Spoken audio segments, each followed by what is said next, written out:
Qurganimga ancha bo'ldi. Uyni ostidagi fundamentiga e'tibor beringlar. Uylar yorilib ketishi xavfi juda ko'p. Mana shuning uchun mana qilib bo'sh turpoq toshib uy qurmanglar degan narsani ilgari surdim. Bizni sharoitda 80-90% xo'jaliklarda uylari yorilib ketgan betona. Shu uy yoriladi-ku katta pulga. Odamni o'zini ichi ham ozgina yoriq paydo bo'ladi. Bizda odat bo'lgan narsa mana bunday tikka sho'xlarini ochiq terilganligi. Bu pishig'ishdan men 3 kun kesib chiqqan g'ishtlarim endi mini holatga olib kelganman imkon qadar. Mana shu oralaridan kirgan sovuq bizga yaxshigina issiqlik batareyasini keltirib chiqaradi. Mana bu uyimiz xuddi shu holatdagi proyektda qurilgan, lekin proyekti bir xil bo'lgani bilan qurilish texnologiyasi boshqa stilda bo'lgan. Ya'ni g'ishtlarning oralari, tikka sho'xlari to'ldirilyapti bunda.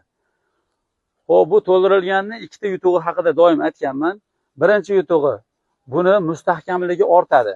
Ya'ni ovozda eshityapsizlar. Bu mustahkamlik ortgani g'ishtni to'rtburchak, to'rov tomonidan o'ralgan loy buni mahkam bir yerda ushlaganligi sababli buni mustahkamligi ortgan. Ya'ni zich turadi g'isht. Mana uyimiz tikka sho'xlari to'ldirilmagan. Mana ovozni eshitish mumkin. G'ishtda ancha-muncha harakati ham bor mana.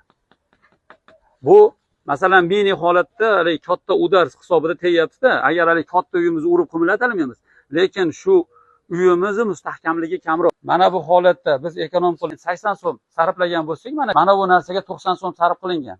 Ya'ni usta xizmati ham masalan tikka sho'xlarga to'ldirib urishi biroz qimmatroq bo'ladi, lekin buni 4-5 yilda yorilib sinib yoki qishki kunida ko'proq ko'mir yoqqanimiz hisobi bilan bu bizga qimmatroqqa tushadi bu uyimiz.